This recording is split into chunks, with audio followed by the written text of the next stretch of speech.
বাংলাদেশ হিমালয়ের দক্ষিণে অবস্থিত একটি বদ্বীপ অঞ্চল। ছোট বড় প্রায় ২০০টিরও বেশি নদী এই দেশকে জড়িয়ে রেখেছে জালের মতো করে।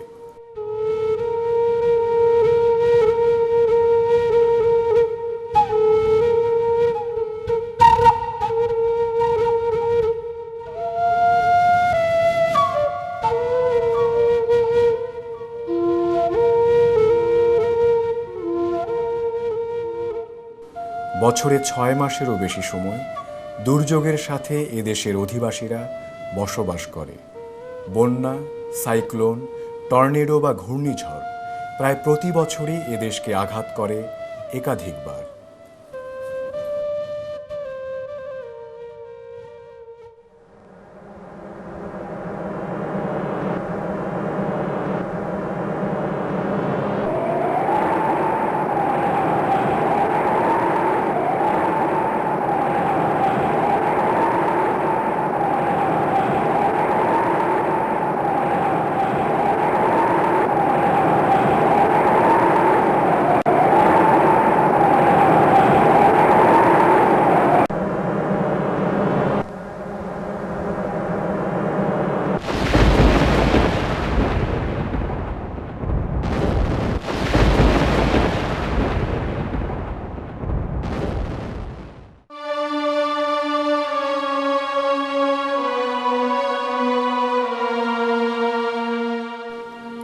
দুর্যোগ সামলে উঠবার ক্ষেত্রে বাংলাদেশের খ্যাতি আজ বিশ্বব্যাপী। তবে অজানা দুর্যোগ সামলে ওঠা কঠিন। তাই আমাদের জানতে হবে ভূমিকম্প সম্পর্কে এবং নিজেদের স্বার্থেই গ্রহণ করতে হবে পূর্ব প্রস্তুতি।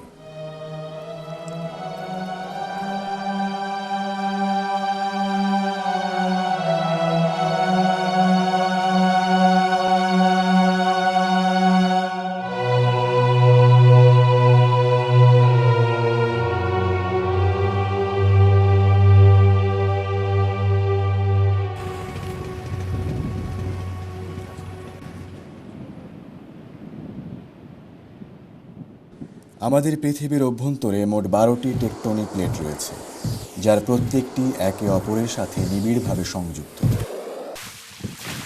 অনেক পাহাড়, টিলা, গিরিখাদের সৃষ্টি ও ধ্বংস এই ভূমিকম্পের কারণে। এ সকল টেকটনিক প্লেটের সংঘর্ষে বা ওঠানামার ফলে ভূপৃষ্ঠে কম্পন অনুভূত হয়। টেকটনিক প্লেটসমূহের ওঠানামার তীব্রতার উপর নির্ভর করে ভূমিকম্পের ভয়াবহতা। অতএব সহজেই বোঝা যায় ভূমিকম্প প্রতিরোধ করা সম্ভব নয়, আর তাই অবশ্যই প্রয়োজন পূর্ব প্রস্তুতি। আর্থকুয়েকের যদি আমরা হিস্ট্রি অ্যানালাইসিস করি তো দেখা যায় ১০০ বৎসর বা ১১০ বৎসরের মাথায় একটা সাইকেলের মতন এটা ঘুরে আসে এফেক্টটা। তো এখন থেকে প্রায় ১০০খানেক বছর আগে একটা আর্থকুয়েক হয়েছিল। সুতরাং সেই সময়ের দৃষ্টিকোণ থেকেও যদি আমরা দেখি তাইলে আমরা অবশ্যই চূড়ান্ত ঝুঁকির মধ্যে অবস্থান করতেছি। আমরা যদি আমাদেরকে সজাগ করে না তুলি বা আমরা যদি প্রিপেয়ার্ড না হই তাহলে আমরা ভয়াবহ একটা দুর্যোগের দিকে আগায় যাব নিজের থেকে, যে এটা অনেকটা আত্মহত্যা সামিল হচ্ছে। বাংলাদেশ সরকার সম্প্রতি ভূমিকম্পের তীব্রতা বা হুমকির ওপর ভিত্তি করে সমগ্র বাংলাদেশকে ৩টি অঞ্চলে ভাগ করেছে, যথা অতি ঝুঁকিপূর্ণ, ঝুঁকিপূর্ণ ও কম ঝুঁকিপূর্ণ অঞ্চল।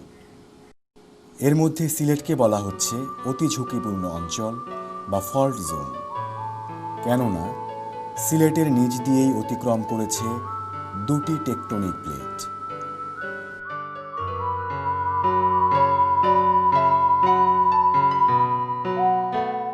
প্রত্যেকটি দুর্যোগ এবং তার ক্ষয়ক্ষতির কারণ শুধু প্রাকৃতিক বিপর্যয় নয়, এর সাথে রয়েছে মানবসৃষ্ট কিছু কার্যকলাপ।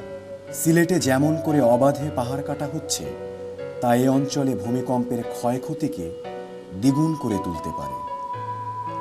সেই সাথে যথেষ্ট নগর পরিকল্পনা ছাড়াই একের পর এক গড়ে উঠছে বহুতল ইমারত।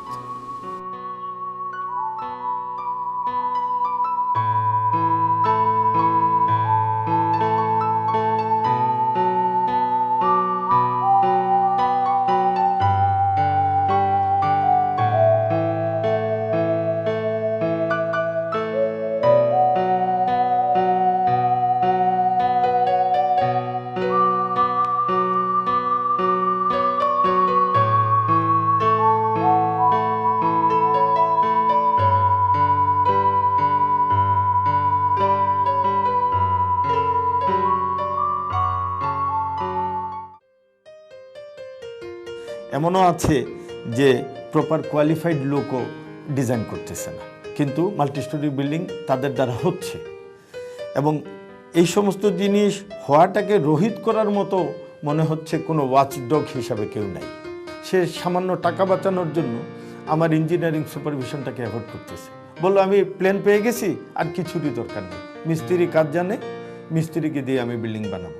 কিন্তু সেইখানে যে রেগুলেটরি একটা বডি থাকবে যে না, তোমার বিল্ডিং তোমার টাকা, কিন্তু তুমি যাচ্ছে তাই বানাতে পারবা না।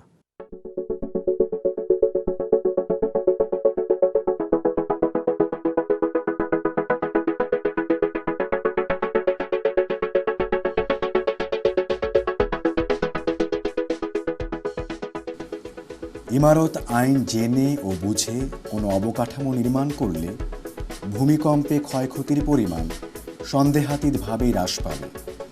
অন্যথায় মৃদু ভূমিকম্পেও অনেক বেশি ক্ষয়ক্ষতির সম্ভাবনা থাকে।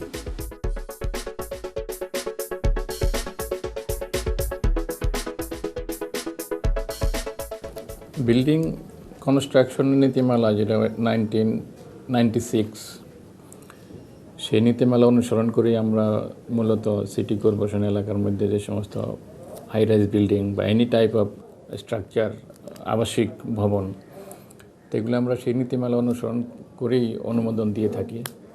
এবং সিটি ডুয়েলার্স যারা, তারা সেই অ্যাপ্রুভড প্ল্যান মোতাবেকই করে থাকে। আমরা টাইম টু টাইম মনিটরিং করে থাকি। স্ট্রাকচারাল ডিজাইন এটা আমরা চেক করে থাকি, এবং সেই অনুযায়ী যদি ওই রেক্টার স্কেলের মাত্রা, ভূমিকম্পের প্রতিরোধক মাত্রা যেটা, সেই মাত্রা তারা ফলো করেছে কিনা সেটা আমরা দেখে থাকি। তারপরেও প্র্যাকটিক্যালি কাজ করতে গিয়ে তারা যদি ফলো না করে, সেটা তো অতটা আমাদের মনিটরিং করা সম্ভব হয় না।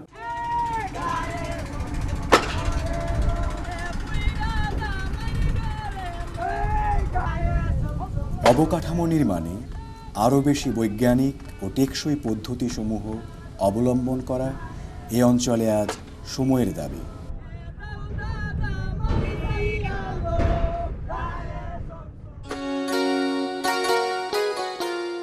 ইসলামিক রিলিফ একটি আন্তর্জাতিক চ্যারিটি সংস্থা যারা বিশ্বব্যাপী কল্যাণকর কর্মকাণ্ডে সম্পৃক্ত।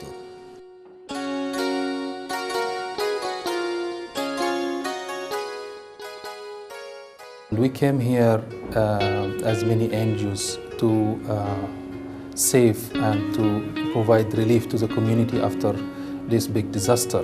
But later on, Islamic Relief decided to continue putting in consideration the poverty situation of the country and the difficulties they are facing as disaster-prone area.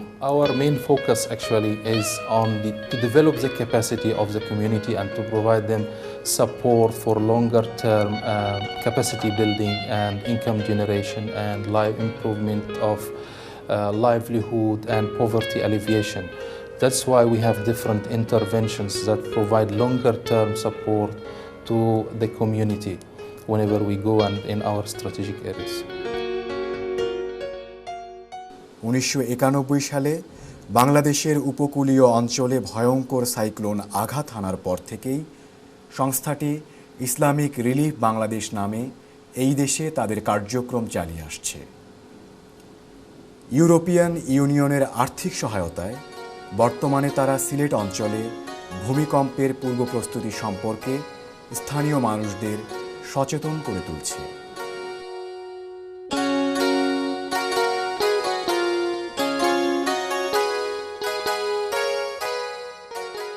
ছাত্রছাত্রীদের ভূমিকম্প বিষয়ে কিছু দায়িত্ব কর্তব্য কিন্তু অবশ্যই আছে, তাই না? তাহলে কি করব? তাৎক্ষণিকভাবে আমরা বেঞ্চের নিচে, খাটের নিচে, টেবিলের নিচে, যেটা শক্ত মজবুত তার নিচে গিয়ে আমরা আশ্রয় নিব। মাথার উপরে ঝুলন্ত বস্তু থেকে দূরে সরে থাকুন। যেরকম ফ্যানটা কি হতে পারে? মাথার উপরে পড়তে পারে, তাই না? যেহেতু বিল্ডিংটা ভেঙে পড়তে পারে, তাহলে ফ্যানটাও মাথার উপরে পড়তে পারে।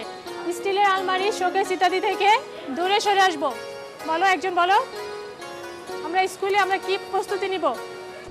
কম্পন শুরু হলে আমরা যদি ক্লাসের ভিতরে শ্রেণীকক্ষে অবস্থান করি, তখন হই হুল্লোড় না করে, বাড়িয়ে যাওয়ার চেষ্টা না করে বেঞ্চের নিচে আশ্রয় নেওয়া, সবাই মিলে যে কলামের কুটায় আশ্রয় নেওয়া, কিংবা ঝুলন্ত বস্তু থেকে সরে থাকা, ফ্যান থেকে সরে থাকা ইত্যাদি।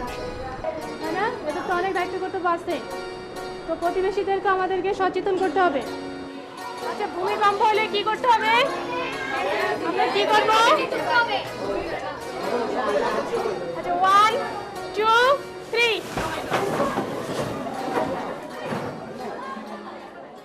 বর্তমানে ইসলামিক রিলিফ জরুরি ও দুর্যোগ প্রস্তুতিমূলক বিভাগ তার কর্মকাণ্ড হিসাবে সুনামগঞ্জ ও সিলেটে বন্যা ও ভূমিকম্প ঝুঁকি প্রকল্প শুরু করছে।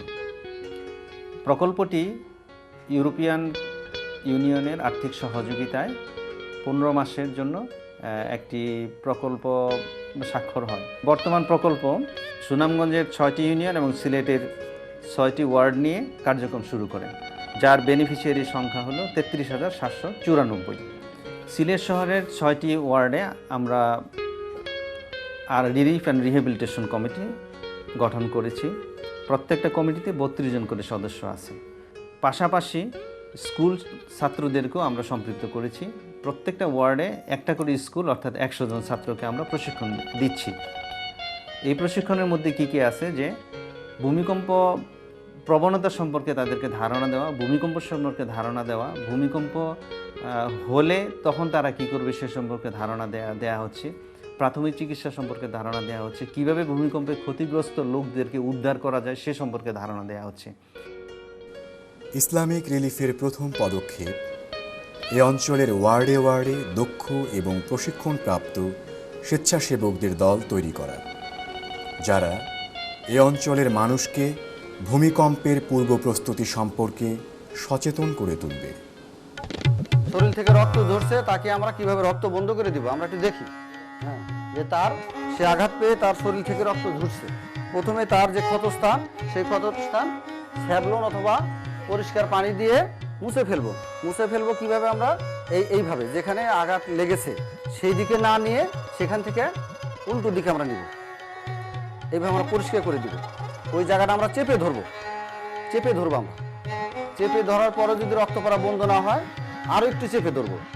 এরপরে যদি বন্ধ না হয় তারপর আমরা কি করব, এই গজ দিয়ে প্যাড বানাবো।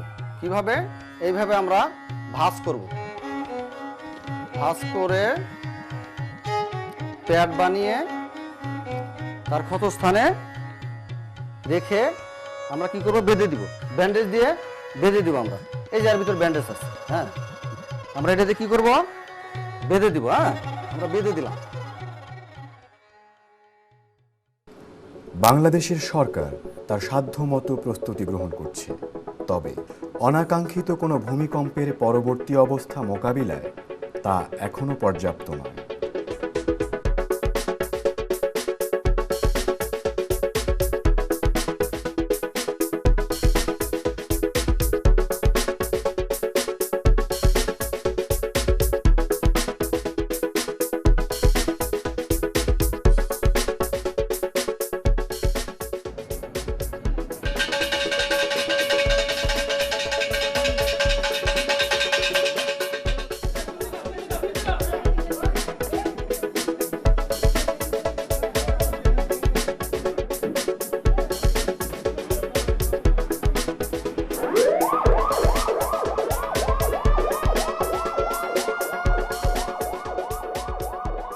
আর্থকুইকের সময় আমাদের যদিও পর্যাপ্ত পরিমাণ সমর্থন না থাকলেও সরকারি যে সমস্ত আমাদের কাছে ইনস্ট্রুমেন্ট আছে সেইগুলি নিয়ে আমরা এখন সদা প্রস্তুত আছি।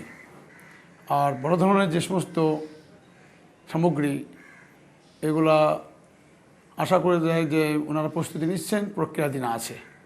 আমি মনে করি ভূমিকম্পের সময় শুধু ফায়ার সার্ভিসের উপর নির্ভর করলেই চলবে না। এইভাবে অনেক সংস্থা আছে, যেমন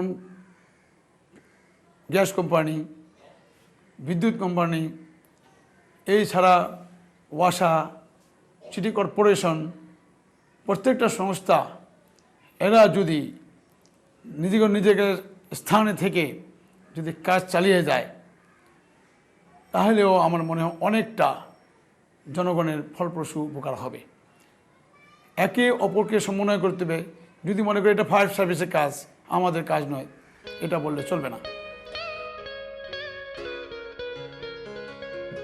আমরা ভূমিকম্পের উদ্ধারকারী কিছু যন্ত্রপাতিও সরবরাহ করছি।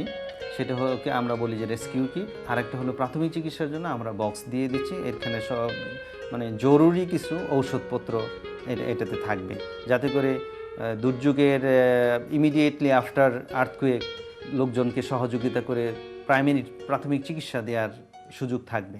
এই প্রত্যেকটা ওয়ার্ডে ওয়ার্ডে যদি কিছু ভলেন্টিয়ার, সেই ভলেন্টিয়ার যদি অন্ততপক্ষে রেস্কিউ কাজে, উদ্ধার কাজে সাহায্য সহযোগ করে, তাহলেও আমার অনেক সময় দেখা যাবে মাটিতে চাপা পড়া অনেক লোকজন আটকা পড়া, তাদেরকে উদ্ধার করতে আমরা সক্ষম হব।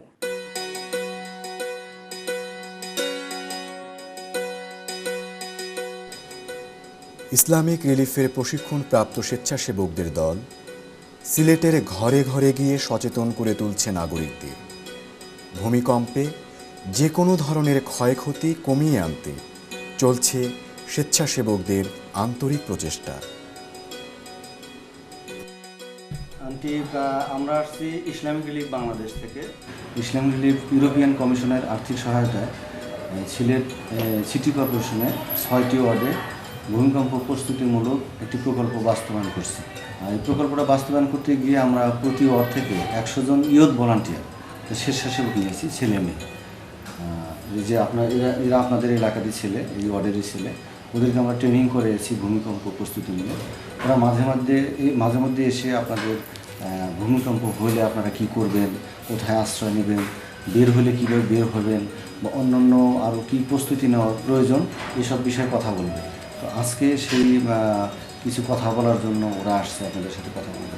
আংটি, যখন ভূমিকম্প হবে তখন আমাদের করণীয় কাজ হচ্ছে বিদ্যুৎ মানে মেইন সুইচটা অফ করতে হবে, এবং গ্যাসের চুলা বন্ধ করতে হবে, এবং মেইন লাইনটা বন্ধ করতে হবে, এবং সবচেয়ে হলে আপনার ওই যে লাইটটা আছে না, লাইটটা একটা খাবার দিলে ভালো হয়, তাহলে মানে কাজগুলো ছড়িয়ে মানে কোনো ক্ষতি হবে না। আপনাকে বুঝাইতে পারছি? আপনাদের এখানে একটা টেবিল আছে, যখন ভূমিকম্পটা আসবে তখন আপনারা সেখানে গিয়ে এইভাবে আশ্রয় নিতে পারেন, ঠিক আছে? আমি আপনাদেরকে বুঝাইতে পারলাম। আর আরেকটা জিনিস আপনাদের করণীয় আছে যে আমরা শুধু বলতে হবে, আপনারা মাঝে মধ্যে আমাদের ছোটো ভাই আছে, বোন আছে, তাদেরকে আপনারা এইভাবে বুঝাবেন। আরও যা পাড়া প্রতিবেশী আছে যারা জানে না, তাদেরকে আপনারা বুঝাবেন। আমরা মাঝে মধ্যে আপনাদেরকে এই জিনিসটা যতটুকু আমরা শিখেছি ততটুকু আপনাদের শেখার চেষ্টা করব।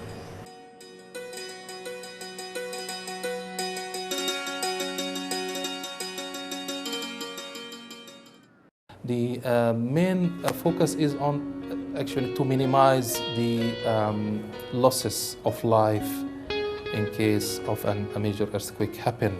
We hope that by implementing this kind of program, that future plans of the city and also the plans of the government would apply more focus on earthquake preparedness. That's what we advocate for with the government and businessmen and the business community, and we hope that to find a good response, inshallah. বহুতল ভবনের নিচে আশেপাশে যারা বসবাস করে, ভূমিকম্পের সময় তারা সবচেয়ে বেশি ক্ষতির শিকার হতে পারে। তাই এ ধরনের নাগরিকদের গুরুত্বের সাথে বোঝানো হয় তাদের করণীয় সম্পর্কে। ভূমিকম্প কি, ভূমিকম্প হইলে কি হয়, এর ফলাফল কি এবং প্রস্তুতি কি, এগুলো আমাদের গতদিনে আলোচনা হয়েছে, জানা আছে তো সবার।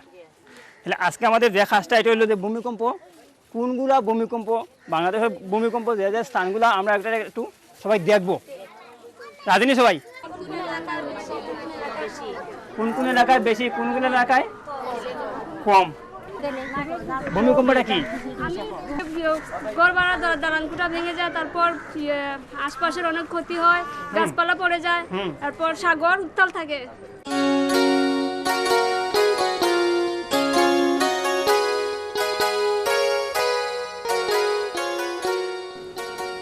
ইমারত নির্মাণের ক্ষেত্রে ইমারত আইন মেনে চলুন।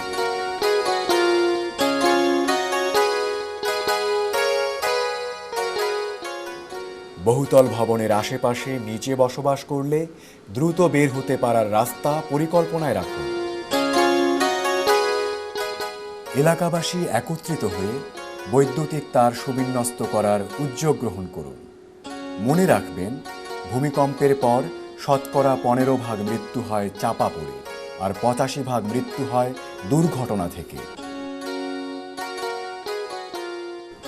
ভূমিকম্প হলে কিভাবে আত্মরক্ষা করবেন তা পরিবারের সবাই মিলে আলোচনা করুন।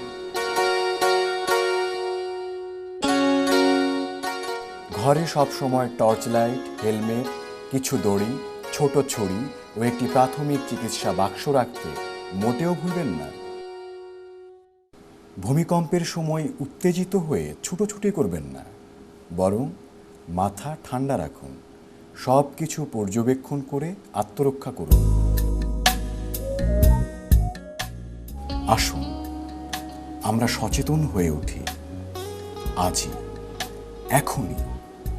কেননা মাত্র 20-30 সেকেন্ড ব্যাপী একটি মাঝারি মাপের ভূমিকম্প ভেঙে দিতে পারে সব স্বপ্ন, কেড়ে নিতে পারে জীবন।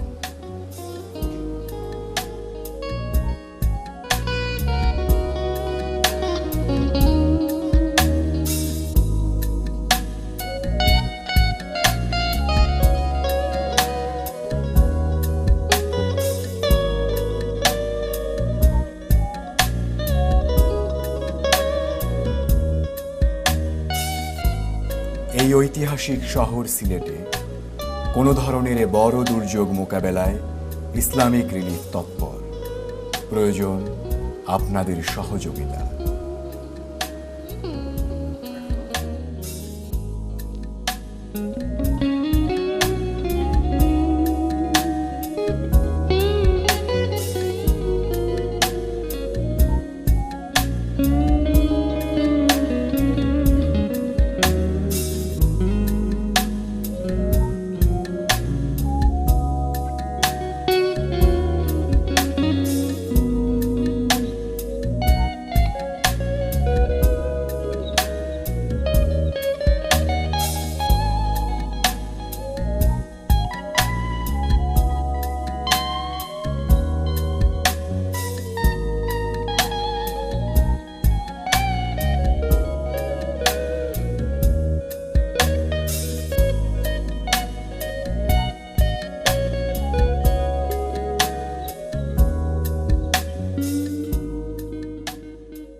বাংলাদেশ নদীমাতৃক দেশ।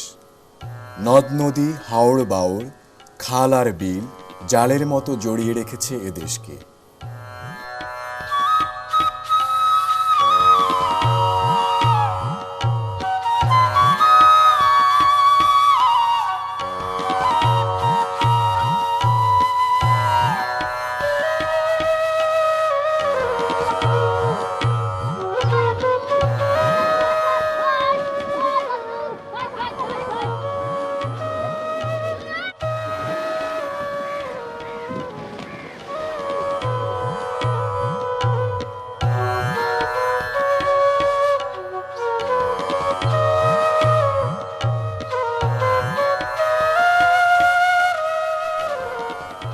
নদীকে কেন্দ্র করেই এদেশের লাখো মানুষের জীবিকা।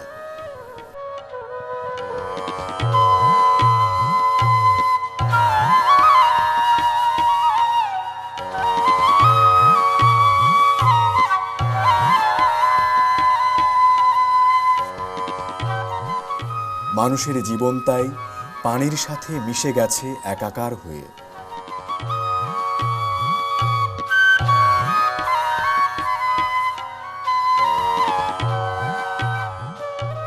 নদী, বিল, হাওড় বাওড় এদেশকে দিয়েছে প্রাণ উজাড় করা সৌন্দর্য।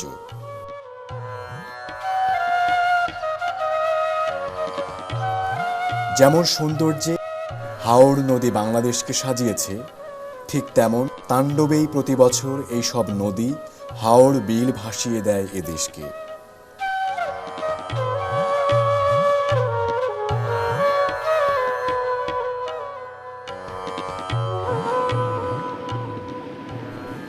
মানুষ তাই বছরের বিরাট এক সময় উত্তাল প্রকৃতির সাথে বোঝাপড়ায় ব্যস্ত থাকে।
বিশেষ করে দেশের উত্তর পূর্বাঞ্চলের বিস্তীর্ণ হাওড় এলাকা প্রতি বছর ৬-৭ মাস পানির নিচে নিমজ্জিত থাকে।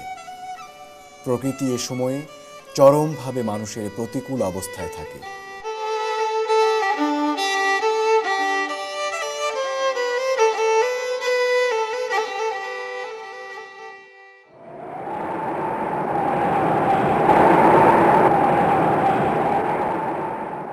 আমাদের এরিয়ায় বন্যাটা সাধারণত 3 প্রকার।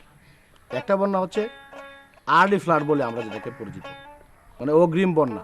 এই বন্যাটা আমাদের দেশে বেশি ক্ষতিগ্রস্ত করে।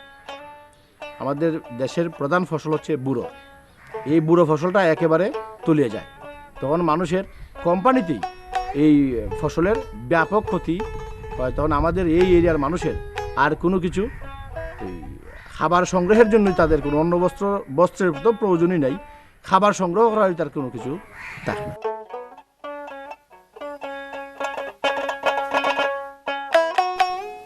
বর্ষায় ও বর্ষা মৌসুমের পরপর কয়েক মাস সম্পূর্ণ বাংলাদেশই থাকে বন্যা কবলিত। তবে হাওড় অঞ্চলের বন্যা হয় আরও বেশি সময় ধরে। তখন তো আমাদের দেশে একটা মহামারী অবস্থা, যে সুনামগঞ্জ ডিস্ট্রিক্টের মধ্যে যেটা নিম্নাঞ্চল বলে বা সারা বাংলাদেশে যেটা নিম্নাঞ্চল বলে সেটি হচ্ছে রবীন্দ্রগড় ইউনিয়ন এবং সুনামগঞ্জ ডিস্ট্রিক্টের শেষ ইউনিয়ন।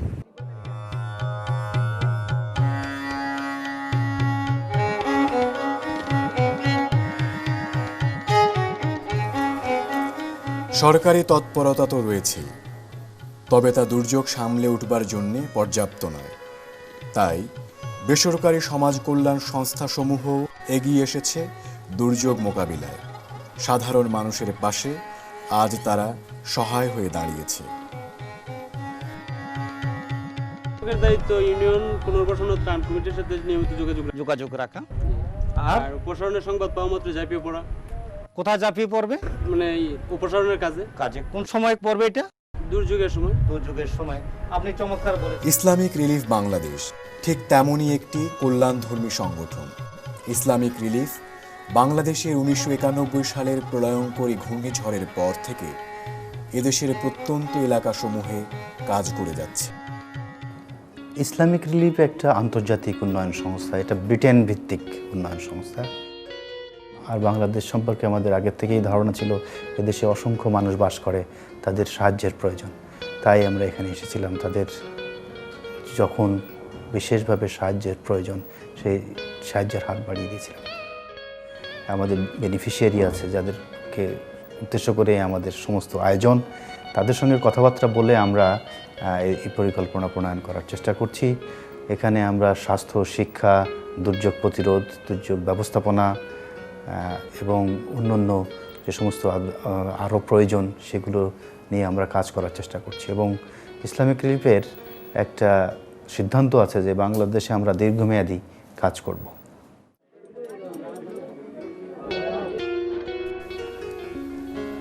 সুনামগঞ্জের দিরাই উপজেলার বন্যা দুর্গত 6টি ইউনিয়নে ইসলামিক রিলিফের অক্লান্ত কর্মকাণ্ড চলছে। এই অঞ্চলের স্থানীয় অধিবাসীদের বন্যার পূর্ব প্রস্তুতি ও বন্যা মোকাবিলায় সব রকমের সহায়তা দেয়া ইসলামিক রিলিফের লক্ষ্য? বর্তমান প্রকল্প সুনামগঞ্জ এবং সুনামগঞ্জের 6টি ইউনিয়ন এবং সিলেট শহরের 6টি ওয়ার্ড নিয়ে কার্যক্রম শুরু করে, যার বেনিফিশিয়ারি সংখ্যা হলো 33,794। ইউনিয়ন পরিষদ এলাকাভুক্ত শিক্ষিত ব্যক্তিত্ব, এলাকার গণ্যমান্য ব্যক্তি, শিক্ষক, মসজিদের ইমাম, অন্যান্য সম্প্রদায়ের লোকজন, এই নিয়ে আমরা 32 জনকে নিয়ে একটি RRC কমিটি করি।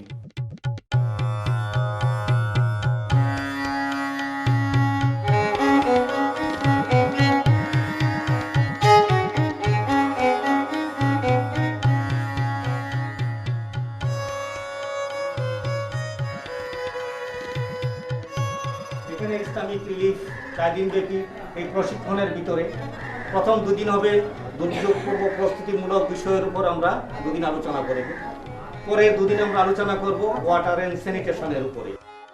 এই 4 দিনব্যাপী প্রশিক্ষণকে আপনাদেরকে এইখানে আপনার অনেক কষ্ট স্বীকার করে সেই জন্য ইসলামিক রিলিফের পক্ষ থেকে এবং আমার পক্ষ থেকে আপনাদেরকে আমি আন্তরিক ধন্যবাদ ও মুবারকবাদ জানাই। ইসলামিক রিলিফ এখানে দুর্যোগ পূর্ব প্রস্তুতিমূলক কি কর্মকাণ্ড করবে, কি কাজ করবে, দিরেতে কি সুবিধা পাবে বাটিপাড়া জনগণ, ওই সমস্ত বিষয়ে আমরা পরিষ্কার একটা ধারণা এখানে আমরা পাবো।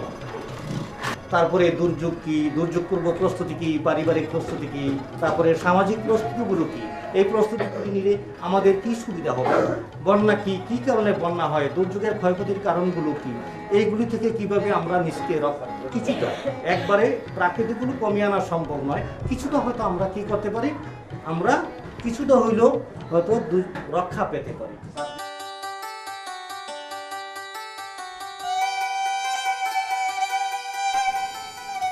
শুধু ট্রেনিং আর ওয়ার্কশপ নয়, ইসলামিক রিলিফের স্বেচ্ছাসেবকরা প্রত্যন্ত এলাকার গ্রামে গ্রামে গিয়ে বলে আসছেন বন্যার পূর্ব প্রস্তুতিতে কি করা উচিত।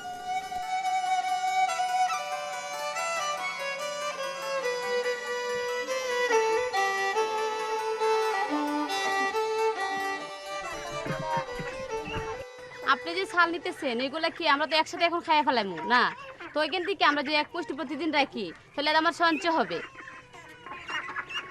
অনেকজনে রাখে, অনেকজনে রাখে না, যারা পারে এরা তো রাখে না, এটা প্রতিজনেরই রাখা দরকার, বন্যার সময় কাজে লাগবে।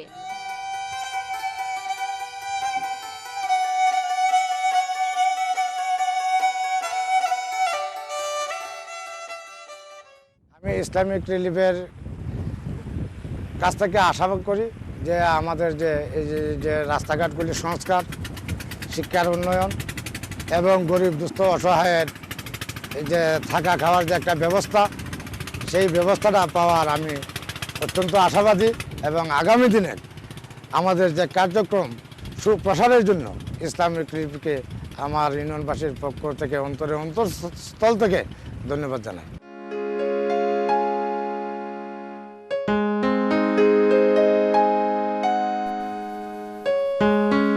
এছাড়াও যে সকল গ্রামবাসী চরম দরিদ্র, অনাথ বা প্রতিবন্ধী, তাদের প্রতিও সহায়তার হাত বাড়িয়েছে ইসলামিক রিলিফ। বৃত্তি, অনুদান, থাকবার ঘর তৈরি করে দিয়ে ইতিমধ্যে ইসলামিক রিলিফ এই প্রত্যন্ত এলাকায় অসহায় মানুষের আপনজন। বাচ্চার বাপ মরে গেছিল, বাচ্চার শুধু তৈয়া আমি তাই বাবার বাড়ি কতদিন পর আসলাম, জগন্নাথপুর থানা।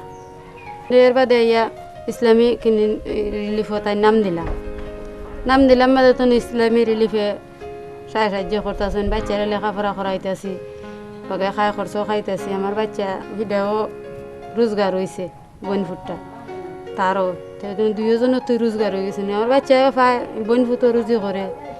তারপরে তো ইসলামী রিলিফে আমার বাচ্চারা অনেক তা দিতেছেন, বাড়ি রেখে দিলা, গড় খৈরা দিলা, এর বাদে মাসের মাস তারা ডাক্তারি করাইতেছেন, লেখাপড়ার খরচ দিতেছেন, মানে তো আল্লাহ দিলে সুখী হই। আল্লাহ লেখাপড়া যদি আল্লাহ করেন সুন্দর মতো মাস্টার হইতা।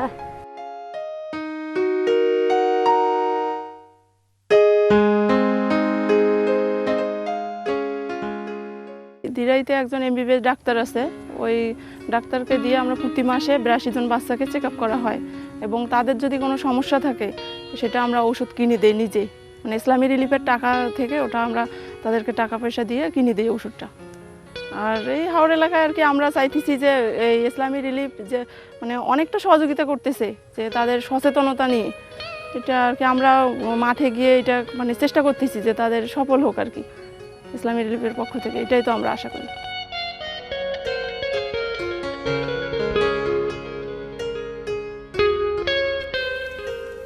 বন্যাকে মোকাবিলা করতে পূর্ব প্রস্তুতির বিকল্প নেই, এই তথ্যকে ইসলামিক রিলিফ ছড়িয়ে দিয়েছে গ্রামে গ্রামে।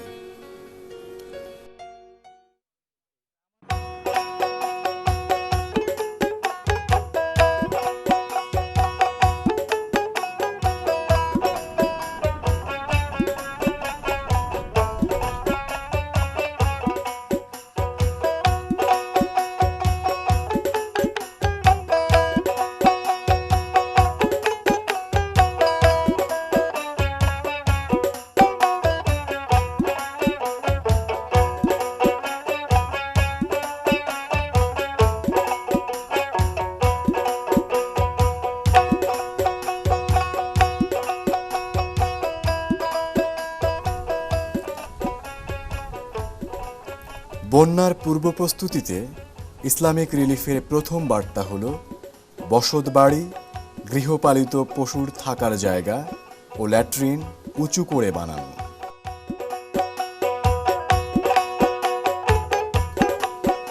নলকূপ উঁচু স্থানে করতে হবে যাতে সহজে ডুবে না যায়।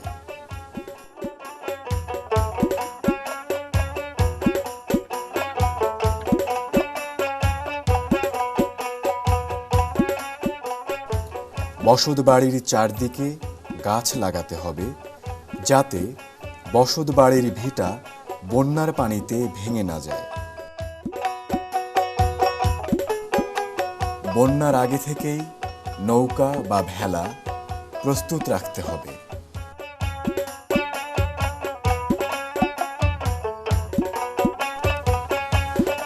দুর্যোগ মোকাবিলা করতে সঞ্চয়ের কোনো বিকল্প নেই।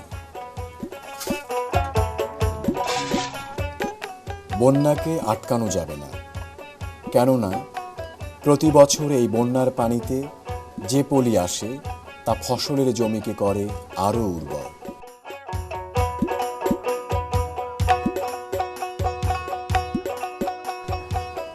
বন্যার সুফল এদেশে অনেক বেশি, তাই বন্যায় টিকে থাকার এবং এ সময়কে মোকাবিলা করবার প্রস্তুতি নেবার এখনই সময়।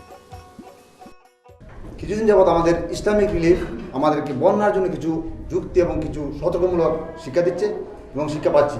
তাই আমার বিশ্বাস আমরা বন্যা মোকাবিলা করতে পারবো এবং বন্যায় আমাদেরকে বেশি ক্ষতি করতে পারবে না। ইসলামিক রিলিফ তারা বলছে যে তারা যে উপকারভোগীদের মধ্যে তাদের যে কর্মসূচি তা মাইকিংয়ের মাধ্যমে, উঠান বৈঠকের মাধ্যমে, এমনকি ভিডিও প্রদর্শনের মাধ্যমে তাদের কার্যকলাপটা সমস্ত উপকারভোগীদের মধ্যে প্রচার করবে এবং তাদেরকে নিয়ে তাদের দ্বারা ওই সমস্ত কার্যকলাপ বাস্তবায়িত করবে। এটা একটা আশাবাদী। ইসলামিক রিলিফ অত্র ইউনিয়নে যেভাবে কাজকর্ম করতেছে, ওনাদের যেভাবে কাজকর্ম করতেছে, ওনাদের যে কোনো সাহায্য আমরা অত্র এলাকা থেকে সাহায্য করব এবং অত্র এলাকাটা খুব গরিব এলাকা। এই এলাকায় যে বন্যা বেশি, এই বন্যা পুনর্বাসনের জন্য যে কোনো ধরনের ইসলামিক রিলিফ যে সাহায্য করবে আমরা ওনাদেরকে সাহায্য সহযোগিতা ইনশাল্লাহ সবাই করব। আমাদের দক্ষ জনশক্তি, জনসমর্থন আছে, নারী পুরুষ মিলিয়ে সবাই কাজ চায়। আমরা কাজের সন্ধান, মানুষদেরকে আমরা কাজ দিতে পারছি। আমরা যাদের জন্য কাজ করছি, যারা আমাদের বেনিফিশিয়ারি, তাদেরকে আমরা স্বাবলম্বী দেখতে চাই, তাদেরকে আমরা হাসি খুশি দেখতে চাই। তাদেরকে সহযোগিতা করতে যেয়ে আমরা একটা জিনিস বুঝতে পেরেছি যে তাদের সম্ভাবনা, তাদের যে যোগ্যতা, দক্ষতা, এটা অপরিসীম। তাদেরকে হাসি ফোটানোর জন্যে, তাদেরকে স্বাবলম্বী করার জন্যে তাদের কাছ থেকে শিখেই আমরা তাদেরকে সহযোগিতা করার চেষ্টা করছি। আর আমি একজন স্বেচ্ছাসেবক হিসেবে আমি ওইটুকু আশা করি ওই বন্যার মোকাবেলা আমরা সক্রিয়ভাবে করতে পারবো যদি ইসলামিক রিলিফ আমাদেরকে সহযোগিতা করে যান।